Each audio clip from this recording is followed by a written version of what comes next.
All I heard were growls from the border when I got too close. Also, an occasional roar followed by the sound of metal on metal ringing out from deep within caught my ear every few days. He gulps. I've stepped inside a few times to conduct some tests, but never made it further than 10 meters.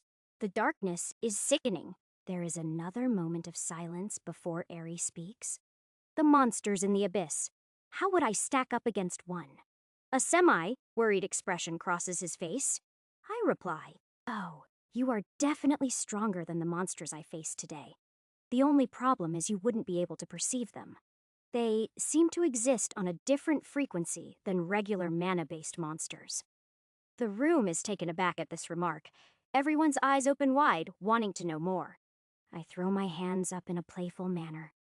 Hey, I don't really understand it much yet either. I need to do more testing tomorrow. I hold up the black dagger tighter. This weapon may help me uncover some more clues. A few sighs and slow nods are all I get in return, as they realize we've hit a dead end for information gathering today. We all start to settle down for the evening, as the distant city lights are the only source of brightness that shines through the open windows.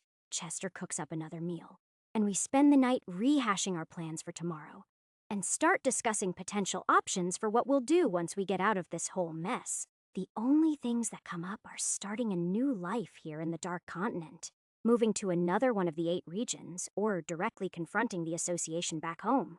There are other options too, but these seem to be our top 3 options. All of them have their advantages and drawbacks, but we still have a lot to get done before making a decision. The conversation was only brought up to keep our minds busy while waiting for the impending confrontation ahead. Morning comes, and we all leave to continue our respective roles. Maria and Abby head out to keep watch on the black market. Aerie and Fisher go to the training rooms to refine their new ranked-up powers, and Chester leaves to sell off the high-grade D and C-class gear to his various merchant friends. I excitedly make my way back toward the desert. Although I like to keep my abilities as hidden as possible, that is not the full reason I didn't activate my demonic energy while with my group last night. We're all in the same boat here, enemies of 2 foreign governments, and only have each other to count on. There is no reason to not trust them, but at the same time, there is no reason to overshare. My main worry is the potential dangers of the excess mana from their auras or magic residue in a room full of elite mages and rare items. One wrong chain reaction, and we'd all be doomed. It is better I keep this to myself for now. I whisper under my breath while walking out of town and into the rolling hills of the open desert. Today, I'll learn how to use this blade and enter the abyss. Chapter 293. As the silver towers in Solara begin to fade from my line of sight, I take my new dagger out of item storage and begin twirling it through my fingers again. It looks like it should be made of heavy metal or dense stone like obsidian, but this long blade can't be more than 100 grams. It is made of a foreign substance I've never felt before, in high quantity. With too many questions begging to be answered, I activate my demonic energy manipulation skill, and the world around me flashes black and white. The rising golden hills of sand in the desert turn white in my vision, and the only darkness in the landscape is the shadows from the sun. I am starting to get used to the switch. However, the blade in my hand now glows with a dim purple hue. This is new. It is barely visible, but from the contrast of the bright sand below me and the lack of color in my vision otherwise, I am sure it is there. It is the exact same color as the wisps of matter that dissolve off Dungeon Walker portals I used to make when it was a base level skill. I take a deep breath, then allow a full unit of demonic energy to flow from my core into the blade through my fingertips. It feels natural to do so. Once in contact with my energy, the dagger starts to glow light, purple closer to the sharp edge of the blade. Its intensity and luminosity increase, but the shade of purple hue darkens as more energy seeps into it. The denser the energy is packed, the closer to the base color of a jet black blade the weapon returns to. I take a few more steps forward, while examining the dagger further. The outer glow now has taken a somewhat physical rippling form. Light wisps of dark purple energy float around the weapon. Trace amounts of the excess refined demonic energy dissolve into the air. Out of curiosity, I feed it more. Another unit flows from my core into the blade, and the purple hue darkness again, Thicker wisps with the consistency of candle smoke form around the black weapon, and it only tempts me to give it more power to test its limits. 1 unit at a time.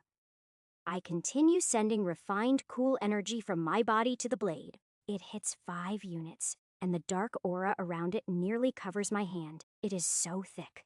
While the matter still rests in the blade, it feels like the energy is still connected to me. It feels powerful, but at the same moment, I have nothing to compare it to. It isn't similar to when I imbue my bonded blades with mana at all. Instead of energy being ready to expel at a moment's notice, like my fire or pure mana attacks, this one is just powering up the weapon itself. I can feel the black dagger being saturated, but that is about it. There is no extra control or immediate buffs gained. I've just created a stronger blade. Wisps of black energy continue to surround the weapon. The more that is in the blade, the faster its residue dissolves into the atmosphere. I give it a test swing through the air. The motion is quick and silent, leaving a thin trail of dark purple energy behind it. Sporting a grin, I swing it again. It leaves another streak of black and purple cloud-like residue across my vision as if I am peering into the night sky through the desert sand. The trails of energy disappear into the air, and I whisper under my breath, "The Midnight Dagger. That is what I'll call this blade." I continue to get a feel for my new weapon while admiring the sleek, stealthy, and dangerous aesthetic. With every slash I conduct, the power within the blade is expelled little by little. After about 24 movements, all 5 units have completely dissolved into the air. It is devoid of energy, just like the moment I picked it up for the first time. The weapon uses up demonic energy while in its base resting state, and a significant amount more when moved around at high speeds by the user. I am much more comfortable wielding my new weapon, but I still have to try it out on a monster to see how it really works. With a satisfied sigh, I reactivate my mana sense and place the dagger in my item storage to continue the long walk back to the abyss. It does not take long before the black void comes into view, and the vacant town lays silent below me in the valley. With an all-seeing eye scan along with enemy detection, I confirm there is nothing out of the ordinary in the town itself. However, the white dome up on the hill shows an interesting reading that was not present yesterday. There is a weak pulse of gray energy coming from the top of the observatory every 10 to 20 seconds. Without my perception, it'd be invisible, but I can see clearly that the mana-based energy wave is pointed straight at the abyss. Surprisingly, as it makes contact with the black void, it glides right through and fades away out of my detection range, but creates no yellow sparks or hint of reaction with the darkness. Despite the odd new sonar-like energy reading, there aren't any people nearby. It is tempting to peek inside and find out for myself what is really going on. But if by chance there is surveillance in the area, I don't want to ruin my chances of meeting the boss and his craftsmen tomorrow. I grit my teeth and turn away. The information is noted. I'll reassess the situation in time. If there is no one home, I am better off not knocking at the door. Taking a hard left, I begin my walk along the abyss, just like I had the day before, activating demonic vision and pulling out the midnight dagger. I patiently wait for a wolf to appear from the black fog. After no more than 500 meters of travel away from the abandoned town, the first pair of red glowing eyes stare at me from within the dark border. It growls and tightens its jaw while digging its sharp claws into the sand, but doesn't budge from about 7 meters deep in the abyss. I take a step closer, channeling 5 full units of demonic energy into my sword, just like when I tested it out earlier. With every step closer that I take, the wolf's growl sounds louder and deeper. Its crimson eyes shine brighter through the darkness, and the creature stands its ground, other than the 2 occasions where the wolves jumped out of the void to attack me. This is the closest I've gotten to one of these monsters. More importantly, this is the closest I've ever been to the abyss itself. With blade in hand and confidence coursing through my veins, I continue to draw near. The hot sand beneath my feet crunches with every step, and my eardrums echo with the monster's deep growls. I take a final step close enough to the swirling wall of darkness, to the point where reaching out a hand would allow me to touch the barrier. The wolf finally snaps and lets out a battle roar while jumping forward. I do the same, plunging dagger first into the abyss. Chapter 294. The tip of my blade pierces the black veil of darkness. The crimson eyes and dripping white fangs of the demonic wolf lunge toward me while my blade points right back. It cuts clean through like butter. Not only the blackness of the abyss, but the wolf creature in front of me as well. With little to no resistance at all, my dagger strikes the incoming wolf head on, and it is cleaved in two before I even make another step. Plumes of dark energy seep from my blade as it tears through the monster's flesh, killing it instantly. As impressive as my destructive feat may be, my attention is much more focused on the darkness around me that I delved into unannounced. With a thud, the two halves of the wolf land at my sides, and my gaze locks onto the reflection of my glowing white eyes in the base of the glossy blade. I look around, and my vision isn't filled with pure darkness as expected. It looks as if I am just wearing dark purple sunglasses inside. Dark, but still more than visible enough to move around undisturbed. My vision is equal to that of a day that has turned to dusk. The rolling, sandy hills are visible for hundreds of meters ahead of me. Unlike moments ago, when staring into the black void I could hardly make out the wolf's outline at 10 meters. This isn't right.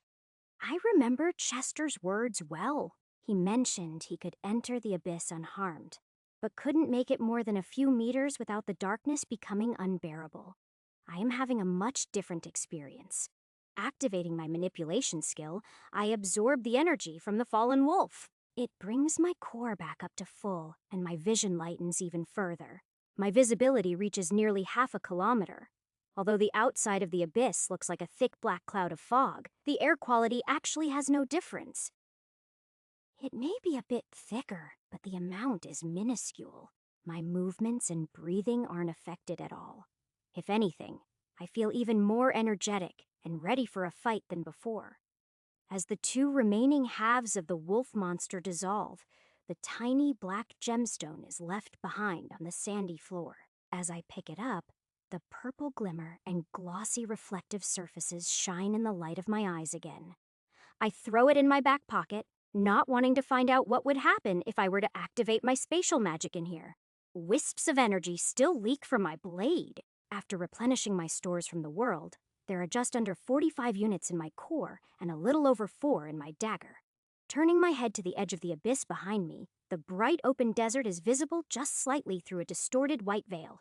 It is the polar opposite of what the abyss looks like from the outside. Impossible to miss from a distance, but with no way of tracking where I am in here other than my positioning compared to monsters, my plan is to keep close the outer edge, or at least within a visual range. It looks like I have some work to do. With a grin, I move forward deeper into the purple-tinted realm without another thought.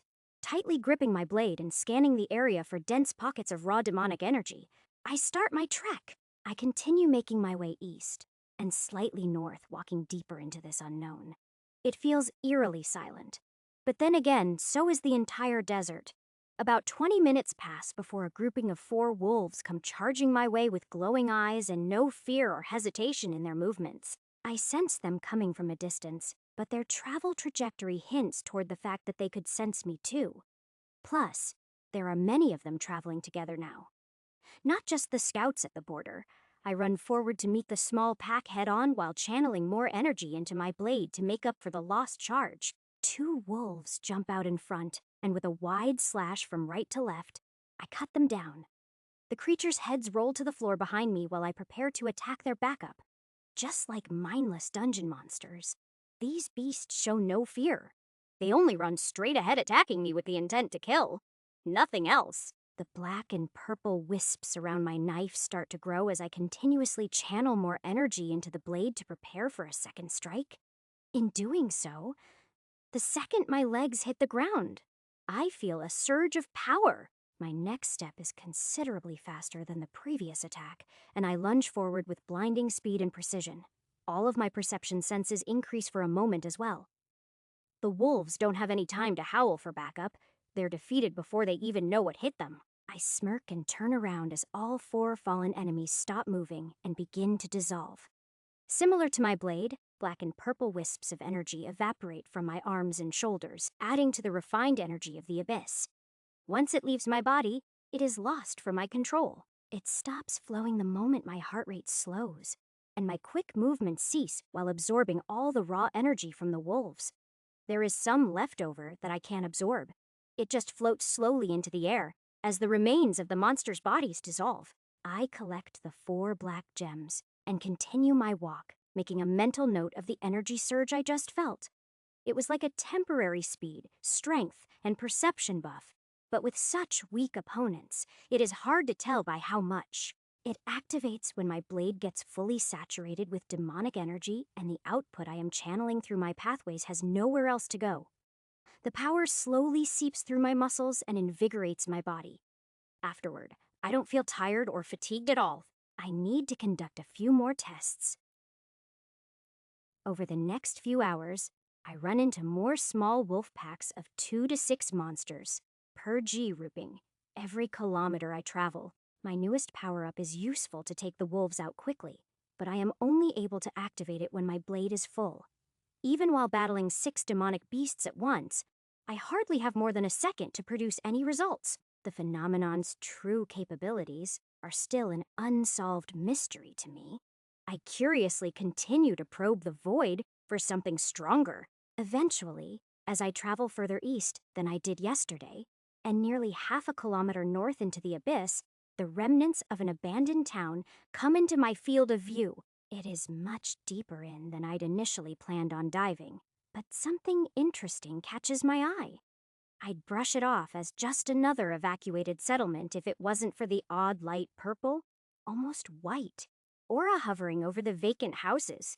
There aren't more than 20 houses in total, and most are made of wood and leftover scrap metal. Squinting from this range, the outer glow of the oddity is visible, but the only way to see what it really is to walk over and check it out for myself. The closer I get, the brighter the aura becomes. Once less than 20 paces away, the aura turns out to not be what I expected at all. White and purple fire burns bright, flickering slowly and scattered in small patches along the sandy streets, and even crackling atop a few small huts and houses. It looks like it was thrown about by an angry fire wielder randomly. The fact that the flames are here isn't the odd part. It is that they don't show any signs of growing larger or flickering out. They just burn in place, giving off the light glow that drew me in.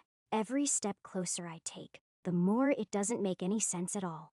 The moment I make my first step into the vicinity of the village onto a well-traveled path, I feel the sand shudder and vibrate beneath my feet. It stops for a moment, as my eyes dart back and forth. Then a loud, fearsome roar, followed by a metal clang, rings out from even deeper within the abyss, tightening my gaze on the direction it came from and letting my energy sensors search for power.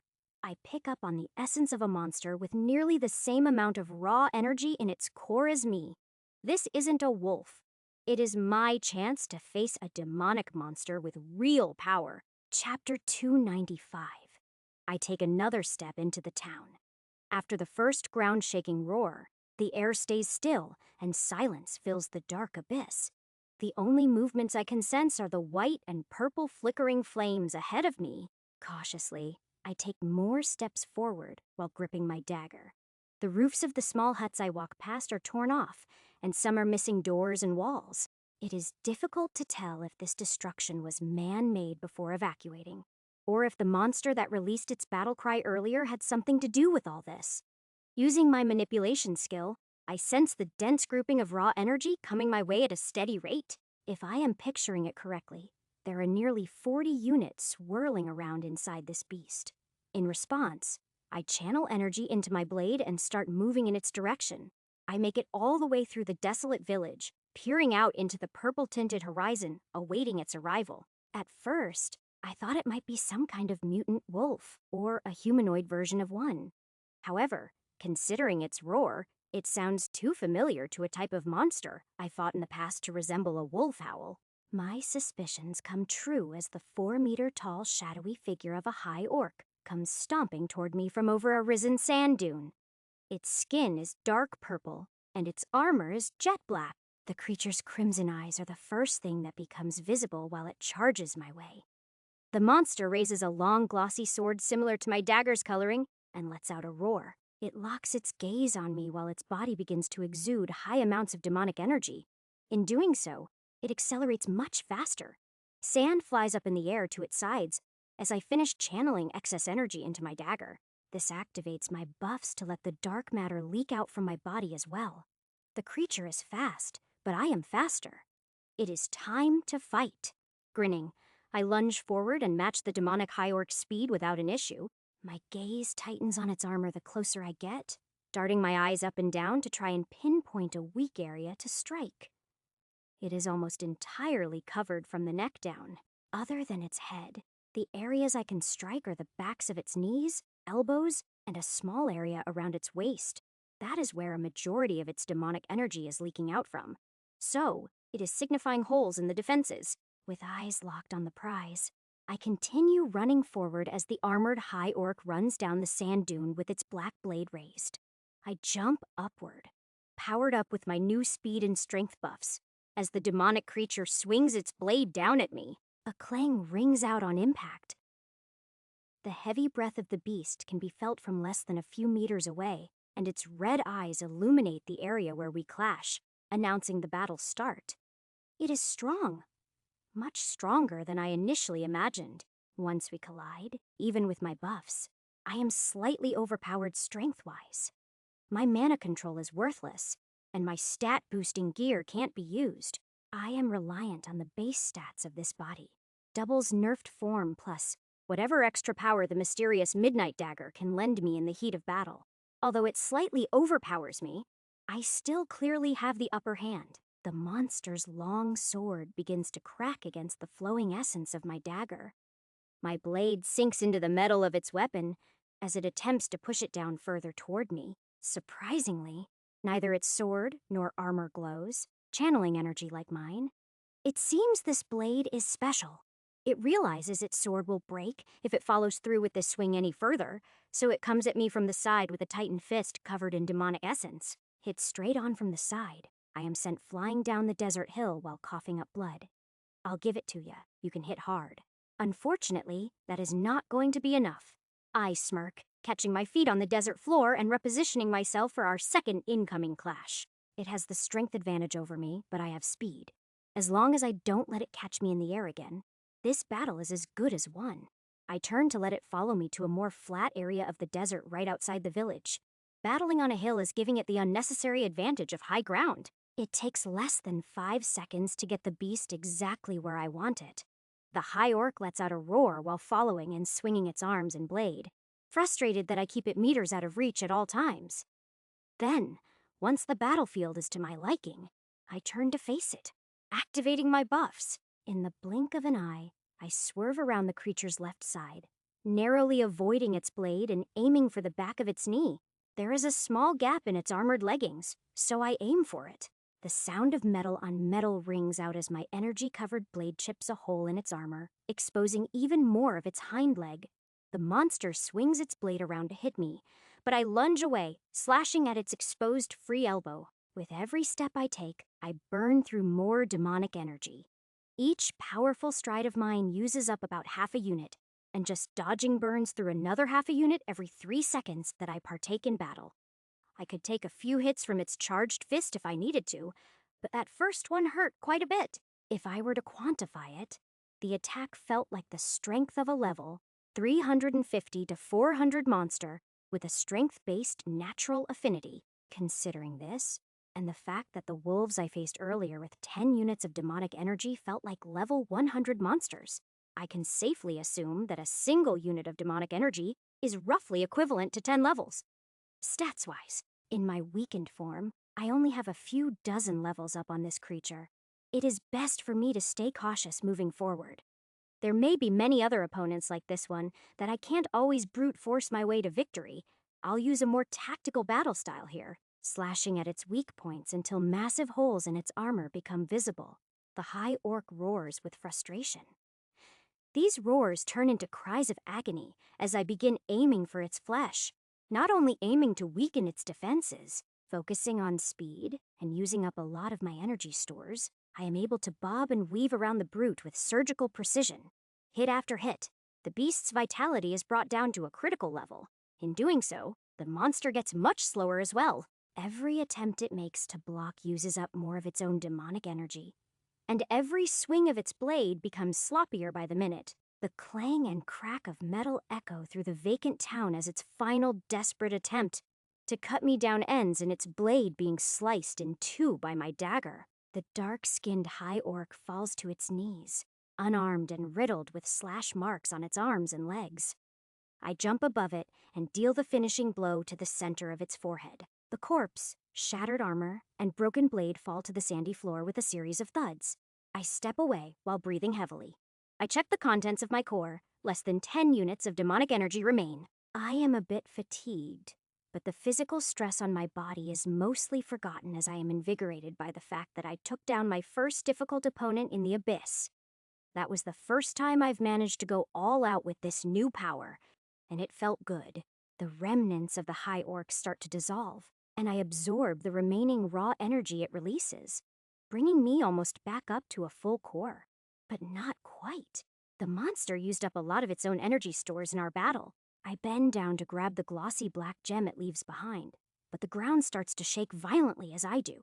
Just like before I met this high orc, the sand beneath my feet shifts. This time, there is no roar. I feel exactly where it comes from. My eyes open wide and my heart skips a beat as I sense a monster wielding over 90 units of raw demonic energy lurking nearby in the abyss. It has been waiting patiently for me to finish my battle before making its presence known. Chapter 296. The sand beneath my feet shifts again, even more violently this time. I am frozen in place, feeling the presence of a demonic creature magnitude stronger than the one I just faced. I had to use all my tricks and mental power to stay ahead of a creature with a level lower than my own. Lurking less than 500 meters away from me, I sense a monster stronger than anything I've ever faced in battle before, inside or outside of this abyss. This would be a good time to run. Without thinking twice, I grabbed the glossy black stone off the floor from the high orc I just defeated and turned to leave immediately. There is a difference between seeking out a strong opponent for training my new powers and the death wish I'd be asking for to face whatever this monster may be. Sand flies up from my heels as I sprint back toward the direction of the abandoned town. I am not sure how, but I feel the glare of something watching me from afar. I can't see it, but I know it is watching. Using demonic energy to increase the strength of my footsteps, I race off at full speed toward the direction of the outside world. The ground starts to shake more and more violently, and the sand beneath my feet starts to churn and move. It gets harder to find solid ground with every step I take. I finally make it right to the edge of the eerie town of abandoned homes and crackling flames. This lets me know for sure the border of the abyss is less than a kilometer away, but with the heavy looming presence behind me, it feels like much further. My manipulation skill starts to go haywire. Over a dozen enemies ranging from 10 to 50 raw units of demonic energy start to surround me on all sides. They appeared from nowhere, and the presence behind me is not weakened in the slightest. To make things even more strange, they're all coming up from underneath the sand. It is as if they spawned in. I stop in place and grip my dagger as the ground beneath my feet becomes so unstable it is impossible to stand. If I had my wind magic right now, I'd fly out of here in an instant, but right now, I am a sitting duck. An explosion of white and purple light bursts from the ground, no more than 10 meters to my right. It nearly blinds me before another of the same size erupts on my left. Then, another in front, and more behind. Monsters are popping up from the sand, one by one, and igniting their bodies with a bright purple glow. It is hot. Very hot. Very hot, but luckily the heat doesn't bother me much. Everything clicks in my head as the sand clouds start to settle, revealing over a dozen monstrous demonic worms covered in flames closing in toward me. This is a completely new species of demonic monster. The disgusting creatures range from 2 to 5 meters long and all share the same features. Rows of white teeth that rotate in their open maws. The skin around their bodies looks slippery and wet. Yet despite that, it is covered in purple flames. One of the smallest creatures of the bunch closest to me lunges in, targeting my right leg. Gritting my teeth, not having any room to step back, I swing my charged dagger, slicing it in two. Both halves of the slimy, flaming creature wriggle on the ground as another one of its kind squirms in to attempt to take a bite out of my left side. Again, I spin around and slice the flaming creature in two. Only the lower level ones are attacking right now. They're scoping out my capabilities with their young and trying to identify my strengths and weaknesses. They may look stupid, but as a group, it seems they have a brain. Not good. As more of the 10 to 20 unit creatures throw their bodies at me, I feel the monstrous entity approach at an unnerving pace. It is getting closer by the second, and I am stuck slicing worms on the edge of town, not making any progress toward my plan to flee. As soon as I attempt to escape from the circle that surrounds me, one of the larger creatures lunges in. Its wide open mouth has 4 rows of razor-sharp teeth. Its diameter is close to the width of my body. I activate my demonic speed buffs and use up a full unit to jump out of the way as fast and far as it will take me. In doing so, this allows others its size to squirm my way and go on the attack rather than just sitting back to watch. All of the slimy monsters leave trails of purple flames behind them, and long indents in the sand look like the well-traveled roads in the village. The mysterious sight of the flaming abandoned town is starting to make a lot more sense. I am just wishing it didn't. Smaller worms still lunge at me, but I cut them down with ease and absorb their demonic energy on the fly as best I can. They aren't a threat to me at all. There are 3 larger worms, all over 40 demonic energy units. These are the ones that give me trouble. One bite from a beast like that, and I am surely a goner. Every time I lunge out of the way and dodge an attack, the other 2 block my way to exit. They're leading me back to the village, and there is nothing I can do about it. I grit my teeth and turn to face the closest monster with my blade in hand. As it slithers toward me, I run back at it. It is not the safest option for me to choose right now, but with a class level threat behind me, fighting 3 monsters near my own skill level is a much more reasonable goal.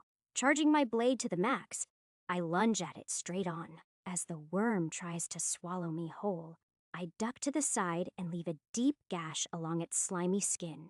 My blade rips through its flesh like butter, but the worm doesn't hesitate to bend its head backward and go for the kill. I charge my steps and jump in the air high above the worm to dodge, while landing another devastating blow on its exposed side. From what I can tell, this one is as good as dead.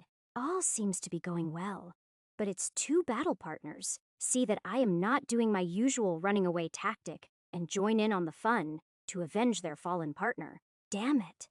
As I fall to the desert floor after critically wounding one of the worms, I fall straight toward the other 2 with no way of changing my trajectory in sight. In a last-moment decision, while falling toward one of their open mouths, I point my left hand straight ahead and channel pure demonic energy out in its purest refined form. The black matter hits the creature's rows of jagged teeth and punctures its jaw from the inside, causing the stream of dense energy to flow out the other side.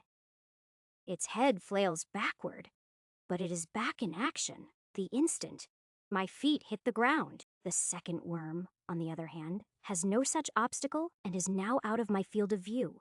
It slithers in from my blind spot and goes in for the kill. If not for the vibrations in the sand below my feet, I wouldn't have noticed before it was too late. However, maybe it already is. I manage to spin my body out of the way, but the creature latches onto my left arm. It sees it as the weapon that injured its partner. I clench my jaw as its rows of white teeth crush every bone from my shoulder down in a single crunch. Simultaneously, I use my free arm to cut the head of the beast clean off along with my now unusable arm. It falls to the desert floor squirming, covered in my blood as well as its own. The final worm turns to me. Its teeth are even more jagged than before because of my last attack on it. The hole from my attempt to kill it earlier makes the desert sand behind it visible through its open maw. It faces me with its 2 slain allies scattered on the ground around us. I stare back, slowly bleeding out and breathing heavily. The worm slithers forward. I power up my energy stores and lunge at it. With no support, this mindless worm is no match.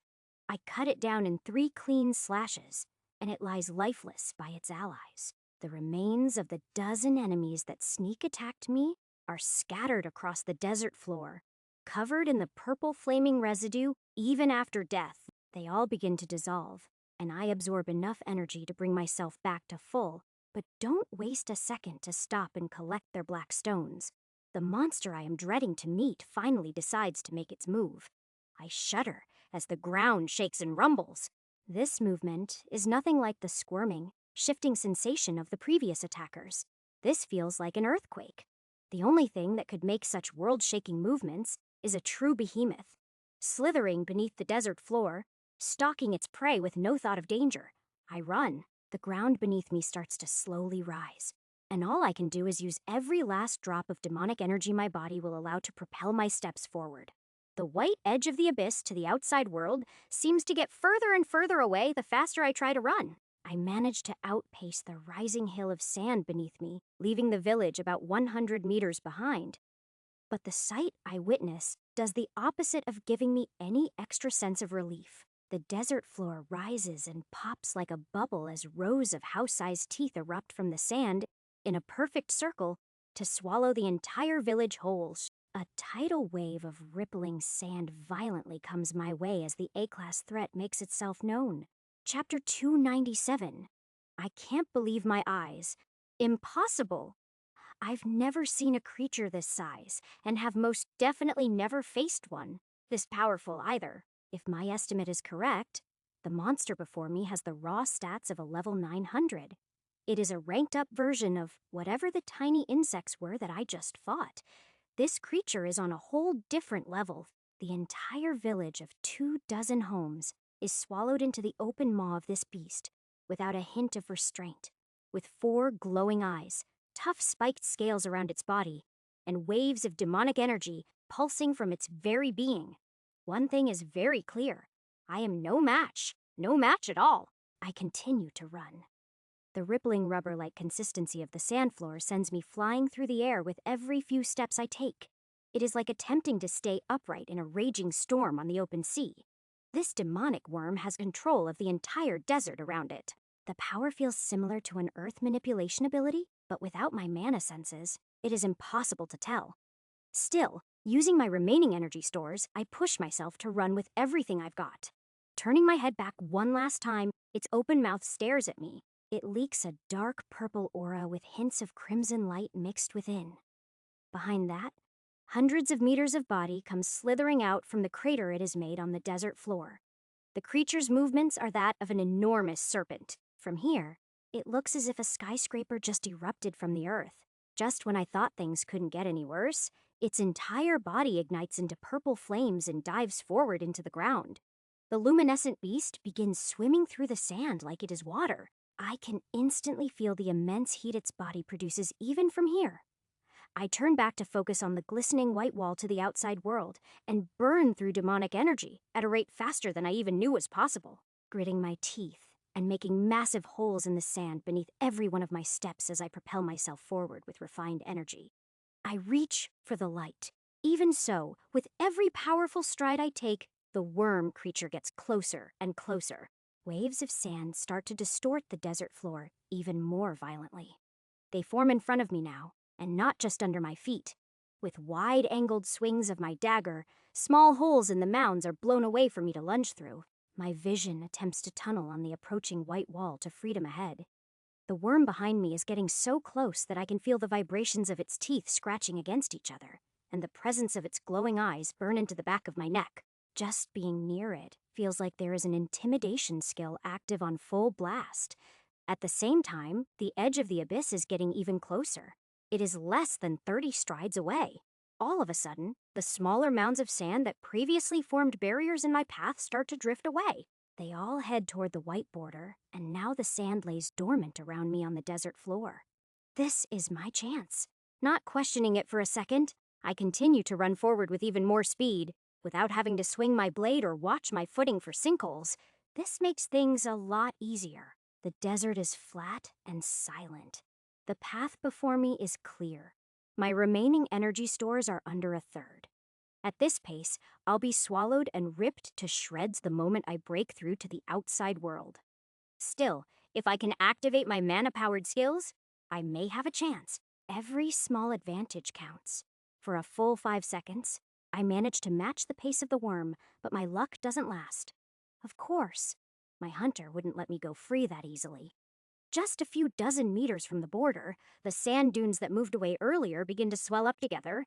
Instead of dozens of smaller, intricate distractions, the desert floor is starting to rise into a massive wall before my eyes.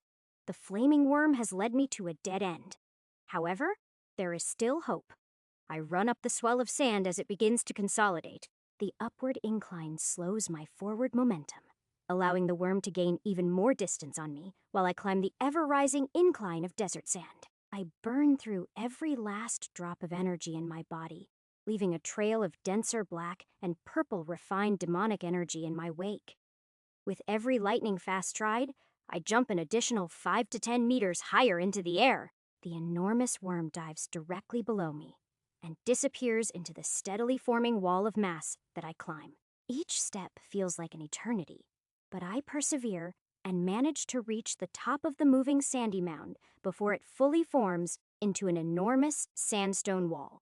As I jump over it, the flaming worm from the abyss crashes through the base of its own creation, leaving nothing below me but its rows of sharp teeth and the void of swirling energy within its open maw. I pass through the barrier of darkness to light. The purple tint from within the abyss begins to fade. The only thing on my mind is activating my mana sense again to fly away from this creature as fast as I possibly can. The only problem is the demonic energy coursing through my veins and the blade that is completely saturated in my right hand. If I were to try and use mana now, I'd light up in a sea of sparks. My teammates would never know the full story. Most importantly, I wouldn't get the information I am looking for on the inner circle and its possible ties to the association. If I die right now, I'll actually be in a lot more trouble when I wake up. The view below me is almost entirely a mouth full of teeth, actively swallowing thousands of metric tons of sand in its path. I let out a yell with no better idea than to throw my blade downward, fully charged with energy, as the rows of teeth come up to chomp down on me like an insect in the wind. It glides through the air with wisps of black energy trailing behind it, then hits one of the monstrosity's teeth, letting out a light clink. It manages to leave a small chip in its tooth and bounce off to the side into the desert sand, like nothing but a pebble. Meanwhile, I expel every last drop of demonic energy from my veins, while the mouth of teeth and violently swirling energy start to close around me. Jets of black energy spill from my right hand out of every finger as I try to expel all of the remaining residue from using my power-ups moments ago. Finally, the world around me shifts from black and white to gold and blue as I reactivate my mana sense and step off the open air using a desperate full-powered wind summoning spell. I thrust myself high into the sky, away from the abyss, expecting to hear the loud chomp of the monster's closing maw echo through my ears and down my spine. It never comes. I don't make it a point to look back and continue using my wind summoning along with every active buff in my arsenal to fly away. The enormous worm fades from my vision. Without switching to demonic energy as a power source, I am unable to perceive it at all. Only the outline of sand around its body is left in its place. It looks like the desert has a mind of its own, trying to swallow me up into its depths. Using all the air magic I have access to, I shoot straight up for the sky, not thinking about anything other than survival. The churning, grinding, and crashing sounds of sand in the back of my mind start to fade, but I continue upward for a full minute straight. Adrenaline is coursing through my veins, and only when I make it to the cloud line do I think to slow down. I turn to take a look behind me, but there is nothing but open desert and the endless void almost a kilometer away far below. A deep trail of sand follows me but stops about halfway between where I float now and the abyss. I stop air-stepping and only slowly glide backward now to assess the situation further. I made it. A chuckle comes out. I really made it out of there alive. Blood still leaks from the wound on my missing left arm, so I use self-regeneration to heal my injury. My blade, on the other hand, seems to be a lost cause. I really liked that dagger. I bite my bottom lip and come to a halt in the air to stare down at the unmoving desert below. Something isn't right, though. Why would it stop chasing me? I remember back to the demonic wolves that wouldn't take a step out from the abyss unless threatened, or it was deemed necessary. They fought their monstrous instincts to stay within the abyss at all costs. Maybe the worm turned back when it lost its prey to the sky. I curiously look closer, but see no other sign of the creature in sight. It is like it vanished. My eyebrows scrunch, and my lips tighten while trying to figure out what happened during my run to the sky. Staying on high alert with my heart still beating out of my chest, I slowly drift down to the desert floor a safe distance away. After a slow descent, I land myself atop one of the highest sand dunes far from the abyss. It overlooks the stadium-sized crater left behind by the monster. My feet touch the desert sand, and I activate my demonic vision to get a picture of what is really going on. The sight before my eyes is not what I expected to see at all. Chapter 298. The purple worm's body lies on the desert floor, and it doesn't move forward at all, other than its mouth opening and closing with rows of teeth churning and grinding against each other, and the demonic essence leaking out. The monstrosity stays eerily still. The creature has made its way entirely out of the black abyss, showing off its full body's length of just over 200 meters. Black refined energy oozes out from between its scales, floating up into the air and dissolving, while the flickering purple flames begin to die down to conserve its energy. A sight even stranger to my wandering eyes appears. There are small rips in its flesh that are starting to form. The scales curl at their edges, and some even dissolve entirely, falling off to the desert floor. It looks like holes in burning paper as the sun's rays shine down on it. From the growing breaks in its skin, more and more of the black ooze leaks out and floats into the sky, while the desiccated bits drop to the ground. Not only is refined energy dissolving in the air, but raw, unfiltered energy also flows upward, being released from its insides too. The purple flames are hardly visible now. Once the reaction starts, it only speeds up from there. It looks similar to the wolf that I defeated outside of the abyss earlier.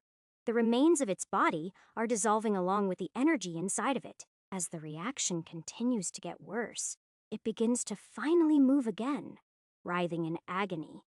A deep, mind-numbingly loud roar escapes its maw. The refined energy that leaves its body doubles in an instant, and a shock wave of matter pulses from the creature's core.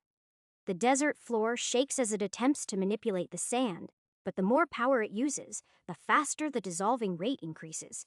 More pulses of black energy shoot out from its body. My eyes and mouth stay wide open at the sight before me. The worm's head curls up in the air, and its tail end does too. The massive movement lifts immense amounts of sand over 100 meters into the air, while it shakes the entire desert to turn its body a full 180 degrees to face the abyss. Huge portions of its scales and body mass fall off and dissolve into the air. Other portions are left to depreciate on their own in the open desert, as they fall off the creature's now mutilated body. It lurches forward to crawl back into the abyss, but its skeletal structure begins to show beneath the decaying body. A near-a-rank monster, impossible for me to defeat, is being killed by the sun. Or so it seems. Maybe it is just the open air or the lack of refined demonic energy in the atmosphere. Whatever the cause of this phenomenon is, it saved me from certain doom. As the four glowing eyes of the worm creature plunge back into the darkness of the abyss, the reality of the situation hits me. The gut-wrenching feeling following my lapse in judgment and crazed battle sense finally catches up to me. The monster in front of me is an opponent I have no chance of defeating. If demonic creatures can get this strong, then so can mana-based monsters. If mana-based monsters can, this only leads to the conclusion that there are surely hunters capable of subjugating them. This is Sector 4, after all, the weakest of all the Dark Continent regions. I only scratch the outer edge of the abyss. If a beast like that roams nearby without a team of A-class hunters on standby to kill it, that only begs the question. What could possibly be more dangerous than this that they're busy with? Then again, there could be no one else with the ability to wield and perceive demonic energy like me. Maybe they don't even know what possible world-ending threats are lurking so close nearby. It is a reassuring thought. However, I doubt the powers above me are that oblivious. If they can hide the simple fact of mana control from the general public, I am sure an even deadlier power source can easily be hidden away, and only used by those who can wield it. So many questions start racing through my head, and it begins to make me sick. As I watch the back half of the demonic worm start to disappear into the darkness, My clenched jaw and tightened fists begin to relax a bit. I let out a long sigh as the tip of the monster's tail completely vanishes into the void. The only remnants that remain are the enormous pieces of decaying flesh and scales. They too dissolve entirely as I stare into the crater left behind by the monstrous force I narrowly escaped from by the skin of my teeth. I gulp, then drop to my knees and deactivate my demonic vision. Letting the hot sun beam down on me feels very relaxing. I lie on my back and let out a relieved sigh. For the next half hour, I stay in the same spot atop the tallest dune, switching from my demonic vision back to my mana senses over and over to make sure the worm has really left. In the meantime, I eat some food for my item storage and try to heal up as best I can. After that scare and immense use of demonic energy, my body is very fatigued. My mind is a bit rattled as well. It may be from the accelerated forced activation of energy while running away, or it could just be the craziness of the last few days finally catching up to me. Either way, until I don't have any other responsibilities, I won't face the unknown monsters in the abyss again. My entire plan to pick information from the inner circle and find the links to the association, along with saving Lydia, was almost ruined completely by my blind curiosity. There is one last thing I need to check. I hop down from the dune and activate my all-seeing eye along with advanced earth summoning. All of the worm's fragments are long gone and dissolved, but I am hoping I'll be able to find something that I left behind. Even in a damaged state, it'd be nice not to waste nice things. I sift through the sand near the edge of the abyss from a safe range, using my elemental earth summoning skill until a glossy black glimmer catches my eye. The dagger that managed to make a chip in the monster's tooth floats toward me from over 50 meters away as I use my telekinesis to bring it near. After a quick examination with both my demonic vision and mana sense, I come to the interesting conclusion that it is completely undamaged. Also, the blade leaked out all of its remaining energy stores on its own. There isn't a hint of power remaining in it. If I am not constantly feeding it energy, the blade becomes dull. Good to know. Ere stepping away from the abyss, I place the dagger back into my item storage while pondering its origins. The fact that the high orc I faced in the abyss had similar weapons and gear, but couldn't imbue energy into them, piques my curiosity. On top of that, to stand up against a creature with a class strength and not chip or crack at all? It is another baffling thought. Although it didn't do much damage back to the monster either, I am still impressed at the raw strength my new blade holds. I fly through the air while keeping my distance from the darkness on my left side. Meanwhile, a thin smile grows on my face. At least I learned some valuable information from my experience with an overwhelmingly powerful entity. It is better to be happy I didn't get a major setback. Rather learn to step with more caution in unknown environments moving forward. The sun will set in a few hours, so I still have plenty of time to do a checkup on the village and observatory before heading back to Solera.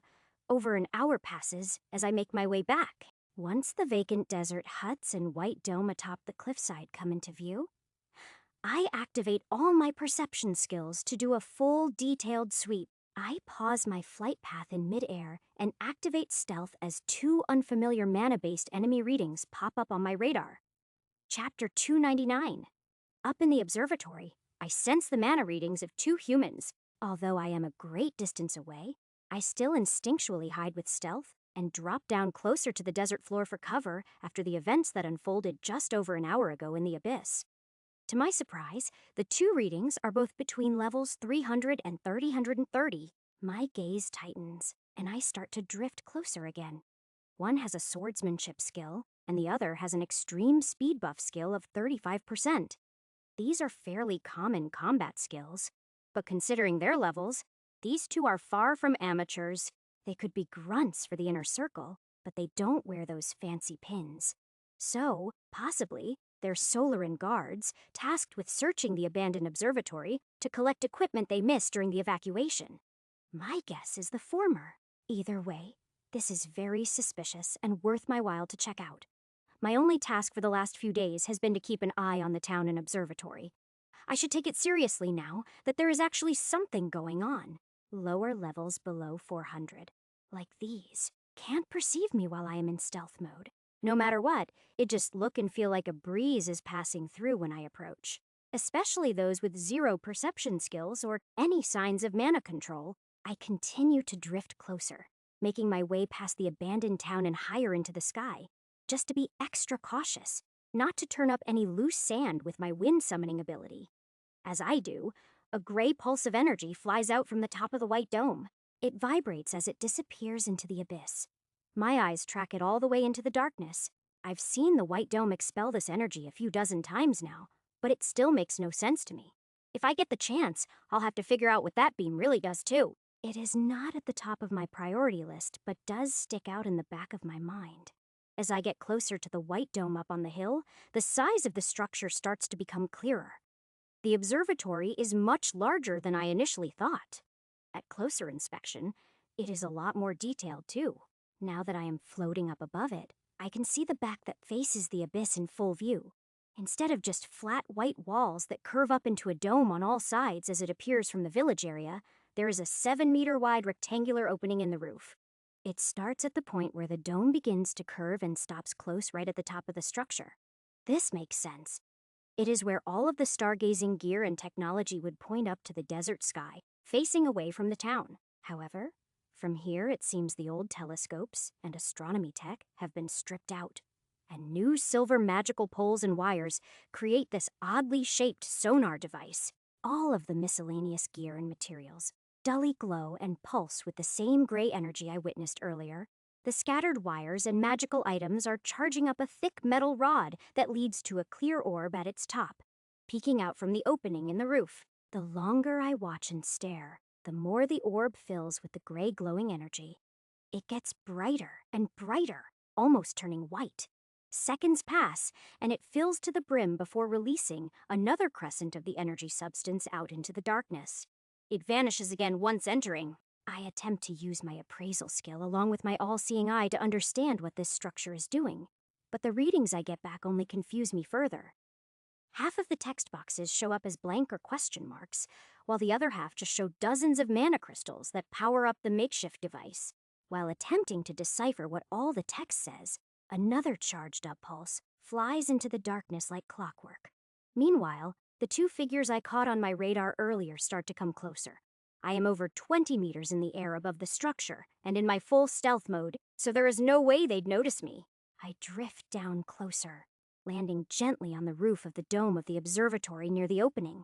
I am close enough to snoop through the rectangular opening, but far enough away that the next pulse of energy won't hit me. The device is buzzing and humming. It only gets louder the closer I approach, and it grows in volume even greater the closer it is to being fully charged. One of the workers' voices sounds out through all the noise. I use my heightened senses to make out the words of a young man's voice. He can't be older than his mid-20s by the sound of it. Hey, it is about that time again. We have to restock the mana crystals or they'll run out soon. Another older-sounding raspy voice replies as the device nears its limit, rattling the surrounding roof and supporting beams. Yeah, I know. We have to clean up the basement area beneath the shielding once the boss is done too. They're having an important meeting tomorrow morning. Another sector leader is coming to town. The buzzing is starting to become unbearable, but I still hear the younger man reply in a surprised yet shaky tone. Really? Another leader is coming to Sector 4? No wonder we have the day off tomorrow. The older man laughs and then starts to speak, but he is cut off by the blast of the sonar beam. Another gray crescent of light shoots off into the dark, foggy abyss below the cliff area. It takes a few seconds for the ringing in my ears to cease, but by the time I recover, the two men are already walking away. The younger one keeps talking in a more relaxed manner now. Well, the restock is done. Now, we just have to sort that gear and wait for the boss to open the shielding and give the okay to do our cleanup. The older one replies, talking about what he had for lunch before their voices start fading and the buzzing of the mechanism increases, overwhelming my senses again. My mind is piecing together their words, but only some things are clicking. First things first, I have verbal confirmation that we're in the right place. Talking about sector leaders, and this mysterious boss being here, along with an important meeting scheduled for tomorrow, is a good sign. Second of all, if my assumptions here are correct,